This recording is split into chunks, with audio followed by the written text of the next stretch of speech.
سلام، خیلی خوش اومدین به یه آموزش دیگه. تو این آموزش میخوام یادتون بدم چطوری فقط با CSS یه اسپینر مثل اینو بسازیم. خب VS Code رو باز میکنم. یه فایل HTML دارم و یه فایل CSS.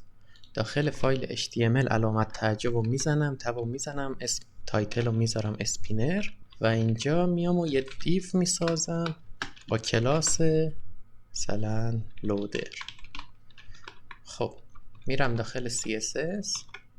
قبل از هر چیزی CSS رو لینک میکنم، میگم لینک style.css. میرم داخل CSS، بادی رو انتخاب میکنم، یه بک گراند بهش میدم، بهش میگم خاکستری.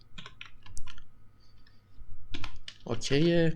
حالا میام دیسپلیشو فلکس میکنم، دیسپلی فلکس جاستیفای کانتنت سنتر. الاین آیتمز هم سنتر واسه اینکه اسپینره بیاد وسط. ارتفاع صفحه میدم 100 ویج که کامل مشکلی پیش نیاد و بیاد وسط. خب کلاس لودر رو انتخاب میکنم، بوردر بهش میدم به اندازه 8 پیکسل، سالید و همرنگ بادی باشه.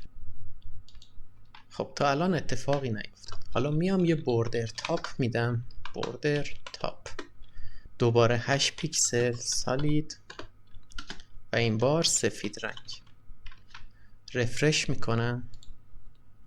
خب حالا یه عرض و ارتفاع بهش میدم، میگم 80 پیکسل عرض و 80 پیکسل ارتفاع.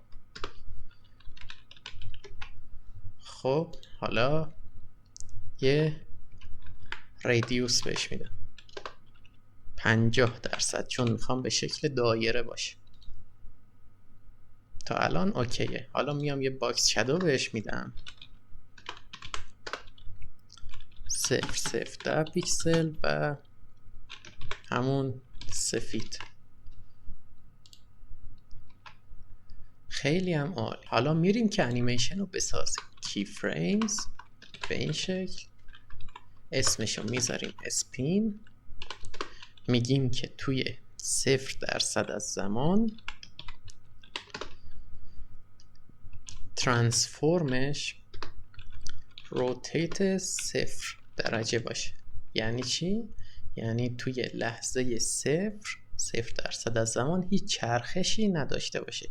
یعنی در واقع میخوایم بگیم که از این نقطه شروع بشه و میگیم که توی 100% زمان، یعنی انتهای انیمیشن، 360 درجه روتیت کرده باشه یا چرخیده باشه. 360 درجه یعنی در نهایت 360 درجه بچرخه.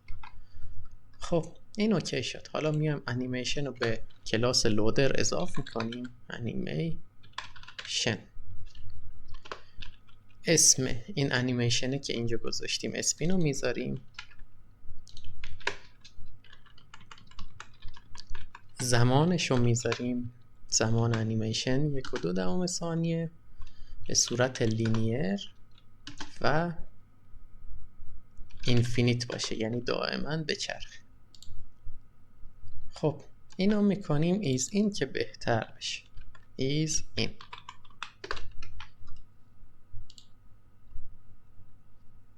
اینم از اسپینرمون. حالا میتونیم چیزای دیگه هم بهش اضافه کنیم که بهتر بشه. مثلا به جای ترانسپرنت بیایم و یه بک‌گراندی بهش بدیم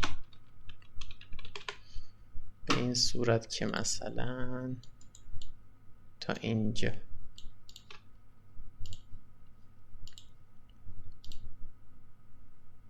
خب مرسی که با من همراه بودین. تا یه آموزش دیگه، خدا حافظ.